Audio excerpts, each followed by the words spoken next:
तो my dear students, अभी तक हम लोगों ने 3.2 का जो है क्वेश्चन नंबर 1, 2 और 3 है ना, क्वेश्चन नंबर 1, 2 और 3 सॉल्व कर लिया है। आज हम लोग सॉल्व करने वाले हैं क्वेश्चन नंबर 4। ठीक है, तो चलिए पढ़ते हैं कि क्वेश्चन नंबर 4 क्या कह रहा है। कह रहा है कि निम्न रैखिक समीकरण, ये जो रैखिक समीकरण दिए हुए हैं, युग्म में से कौन से युग्म संगत है और कौन से असंगत है। यानी कि आपको बताना है कि कौन सा संगत है और कौन सा असंगत है। यदि संगत है तो ग्राफीय विधि से हल ज्ञात करें। पहले तो आपको चेक करना है कि ये संगत है कि असंगत है, जैसे कि आपने इसको संगत और असंगत पे बनाया था क्वेश्चन नंबर 3 को। ठीक है, उस तरीके से आपको इसको हल कर लेना है। अगर वह संगत हुआ तो अब उसका ग्राफीय विधि से भी आपको हल करना है। ठीक है माय डियर, तो चलिए क्वेश्चन नंबर 1 हमने लिख लिया है। अब हम जो है पहले इसको हल करते हैं।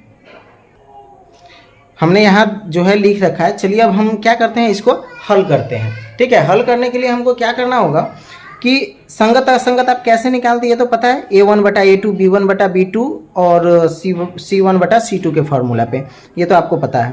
तो चलिए ये हो गया हमारा A1, ये हो गया B1 और ये हो गया C1। देखिए इसके आगे कोई मान नहीं है, मतलब एक है। A1 भी 1 और बटा A2 होगा, तो A2 हमारा कितना है 2। ठीक है, उसके बाद इक्वल टू का सिंबल देंगे।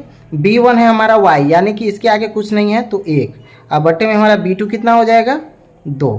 ठीक है, इक्वल टू C1 कितना होता है 5, C1 है हमारा 5, देन जो है C2 हमारा कितना है 10, तो ये भी कट जाएगा, 5 1 जा 5 और 5 2 जा 10, यानी कि 1/2 1/2 है ना। ये हम फार्मूला यूज़ किए हैं B1/B2 इक्वल टू, सॉरी गड़बड़ हो गया, A1/A2 B1/B2 equal to C1/C2 है ना। हमने जो है A1 है, इस फार्मूला का हमने यूज़ किया है इसको हल करने के लिए। तो हम क्या देख रहे हैं कि ये तीनों बराबर है। जब तीनों एक दूसरे के बराबर होता है तो क्या होता है, ये संगत होता है।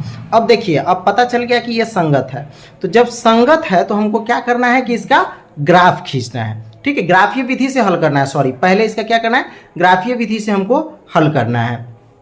तो चलिए ग्राफीय विधि से हल करने के लिए हमको क्या करना होगा, पहले इसको उतारना होगा, x + 5y, sorry x + y = 5 है। ठीक है, यह है समीकरण 1। ठीक, और इधर जो है 2x + 2y = 10, यह है हमारा समीकरण 2। ठीक है, तो ये दोनों को चलिए हम लोग हल करना शुरू करते हैं। ठीक, चलिए तो हल करने के लिए हमको सबसे पहले क्या करना है, इसका एक छोटा सा ग्राफ बनाना है, क्योंकि ग्राफ बनाने के लिए आपको क्या करना है, 2 हल निकालने होंगे। तो x और y के 2 हल आपको ज्ञात करना है। सबसे पहले समीकरण 1 में हम क्या करेंगे, x का मान 0 डालेंगे। ठीक है, तो 0 + y = 5, तो 0 की कोई वैल्यू नहीं है तो y बराबर कितना हो गया 5। ठीक है, अब x में 0 रखे हैं तो हम क्या करेंगे, y में भी 0 रखेंगे। ठीक है, तो अब हो जाएगा x + 0 = 5, यानी कि यहाँ पे क्या हो गया, x = 5। ठीक है, क्लियर, ये हो गया पहला का 2 हल हमने प्राप्त कर लिया। अब उसी तरीके से ये समीकरण 2 का भी हमको क्या करना होगा, 2 हल प्राप्त करना होगा। ठीक है, तो चलिए हम यहाँ पे जो है इस तरीके से बॉक्स बना करके x y लिख लेते हैं और 2 हल प्राप्त करते हैं। चलिए, तो इसमें 0 5 डाले थे ना, इसका थोड़ा चेंज कर देते हैं, 0 0 डाले थे ना। अब हम क्या करते हैं, x में 1 डाल करके मान निकाल लेते हैं, यानी कि 2 × 1 + 2y = 10, 2 एकम 2 + 2y = 10। अब 2y बराबर छाटेंगे तो क्या हो जाएगा, 10, 2 है प्लस में, इधर आया तो माइनस में, यानी कि 2y = 5, सॉरी 8 और y = हो जाएगा क्या, 8/2, यानी कि 2 4 जा 8, तो y की वैल्यू कितनी आ गई 4। ठीक है, देखिए अभी एक हल निकल गया, अभी दूसरा हल निकालना है। तो हमने x की जगह 1 रखा था, अब क्या करते हैं कि x की जगह हम 2 रख करके बना लेते हैं। ठीक है, तो चलिए ज़रा इसको ऊपर कर लें। क्वेश्चन तो है आपको याद ही है, ये हमारा 2x + 2y = 10, यहाँ पे लिख दीजिएगा पुनः।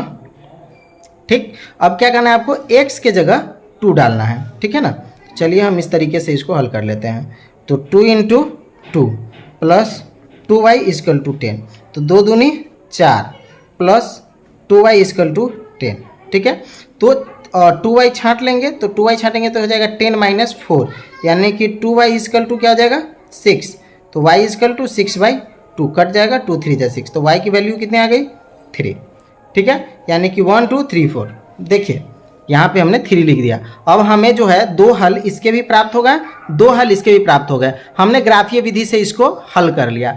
अब अगर आपका मन है तो ग्राफ भी खींच दीजिए, ज़्यादा बेटर रहेगा, ठीक है ना। तो ग्राफ खींचना तो आप लोगों को हमने बताया था। चलिए अभी हम एक बार फिर से यहाँ भी आपको ग्राफ खींच कर बताते हैं इस प्रश्न का भी, ठीक है ना। कोई कन्फ्यूजन नहीं होगा, यहाँ से मैंने सारा क्वेश्चन अभी तक हल कर रहा हूँ लगातार, ठीक है ना। चलिए तो ग्राफ बना लेते हैं पहले। तो मैं ग्राफ का लाइन खींच लेता हूँ। तो माय डियर स्टूडेंट्स, देखिए मैंने यहाँ पे एक ग्राफ का जो है लाइन खींच कर रेडी कर लिया है। अब आप कैसे बनाए, देखिए मैंने यहाँ 0 से 5 और 0 से 5 तक मान लिखा है, ये x और ये y का, ठीक है।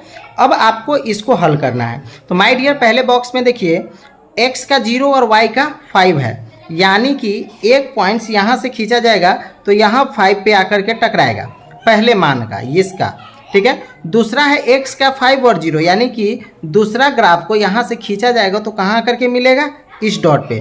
तो एक हो गया यहाँ से यहाँ हमारा डॉट आकर के मिलेगा पहले के हिसाब से, ठीक है।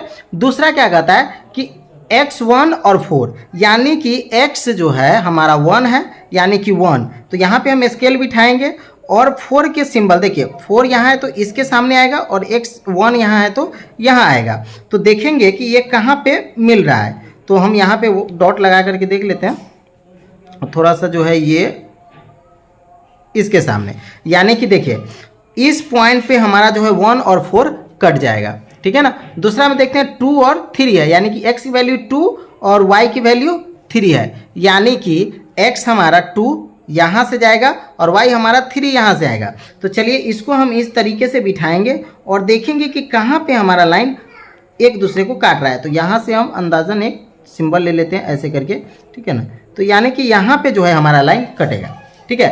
अब सीधा साधा जब आपने डॉट्स मिला लिया है तो आपको क्या करना है, सभी लाइन को यहाँ से इस तरीके से जो है स्केल बिठा करके खींच देनी है, ठीक है। देखो हमने खींच दिया। यहाँ पे y की वैल्यू 5 और 0 वाला लिखा था और यहाँ पे हमने 0 और 5 वाला वैल्यू लिखा था। यहाँ पे हमने 1 और 4 का लिखा था, तो ये पॉइंट हमारा 1 और 4 का हो गया और ये पॉइंट हमारा 2 और 3 का था, तो ये वैल्यू हमारी 2 और 3 की हो गई, ठीक है माय डियर। देखिए इस तरीके से हमने जो है शानदार तरीके से क्वेश्चन नंबर 1 हल कर लिया। तो चलिए मिलते हैं नेक्स्ट पार्ट में, तब तक के लिए bye, best of luck and thanks for the watching.